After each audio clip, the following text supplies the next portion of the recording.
Assembly ഇലക്ഷന് വരുന്ന സമയത്ത് ഒരു 9 പേര് അടങ്ങുന്ന ഒരു പട്ടികയായിരിക്കും എൻ്റെ മുമ്പിൽ വോട്ട് രേഖപ്പെടുത്താനായിട്ട് വരുന്നത്. ഈ 9 പേരെ ഈ പട്ടികയിൽ ഉൾപ്പെടുത്തിയതാരാ? ഞാനാണോ?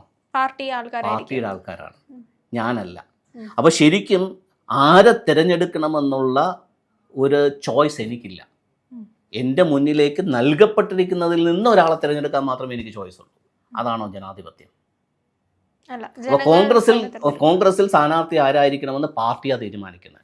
കമ്മ്യൂണിസ്റ്റിൽ കാൻഡിഡേറ്റ് ആരായിരിക്കണമെന്ന് ആ പാർട്ടിയാണ് തീരുമാനിക്കുന്നത്. BJPയിൽ കാൻഡിഡേറ്റ് ആയിട്ടായിരിക്കണമെന്ന് പാർട്ടി തീരുമാനിക്കും. ജനങ്ങളാണോ തീരുമാനിക്കുന്നത്? ആ പാർട്ടി തീരുമാനിച്ച് എൻ്റെ കയ്യിലേക്ക് വരുന്ന ആ ലിസ്റ്റിനകത്തുനിന്നുള്ള ഒരാളെ ചൂസ് ചെയ്യാനായിട്ട് എൻ്റെ അവകാശത്തെ ഞാൻ എന്ത് ചെയ്യുവാണ്?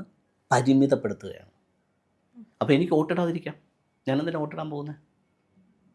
അല്ലെങ്കിൽ ആ വോട്ടർ പട്ടികയിൽ എനിക്ക് ഇവരെ ആരെയും ആവശ്യമില്ല, ഞാൻ ഇതിനകത്ത് ആരെയും തിരഞ്ഞെടുക്കുന്നില്ല എന്നുള്ള ഇത് രേഖപ്പെടുത്താനുള്ള ഓപ്ഷനുണ്ട്. പക്ഷെ ആരും ഇത് യൂസ് ചെയ്യത്തില്ല.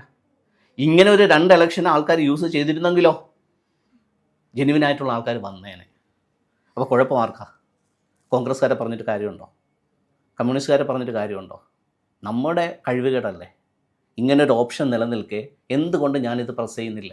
ഇങ്ങനെ കുറച്ച് ആൾക്കാർ പ്രതികരിച്ച് തുടങ്ങുമ്പോൾ ആ സമീപനം അവിടെ നിന്നും മാറി വരും, ജെന്യുവിനായി തുടങ്ങും. ഞാൻ നാളെ ഒരു പാർട്ടിയല്ല, ഞാനൊരു പ്രോജക്റ്റ് രൂപീകരിക്കുക.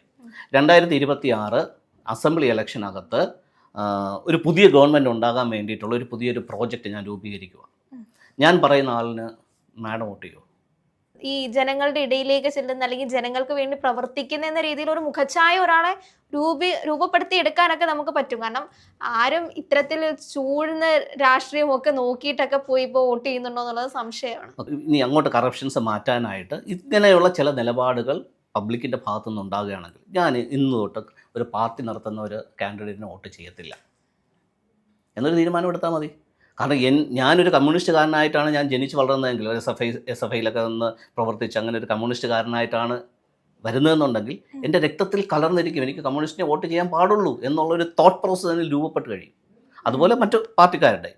അപ്പോൾ അതൊരു മൈൻഡ് സെറ്റാണ്. ഈ മൈൻഡ് സെറ്റ് പൊട്ടിയിട്ട് ജെന്യുവിനായിട്ട് എൻ്റെ ദേശത്തിന് നന്മയുണ്ടാകുന്ന ഒരാൾ വരണമെന്നുള്ളൊരു മൈൻഡ് സെറ്റിലേക്ക് ജനങ്ങൾ മാറി തുടങ്ങുമ്പോൾ ഈ പറയുന്ന കാര്യങ്ങൾക്ക് മാറ്റം വന്നുകൊള്ളണം. അല്ല ഞാൻ കോൺഗ്രസിനെ വോട്ട് ചെയ്യുള്ളൂ, ഞാൻ കമ്മ്യൂണിസ്റ്റിനെ വോട്ട് ചെയ്യൂ, ഞാൻ BJPക്ക് വോട്ട് ചെയ്യൂ, അതെൻ്റെ പാർട്ടിയുടെ എൻ്റെ രക്തത്തിളപ്പാണ് എന്ന് പറയുന്നിടത്തോളം കാലം ഒരു മാറ്റം ഉണ്ടാകാൻ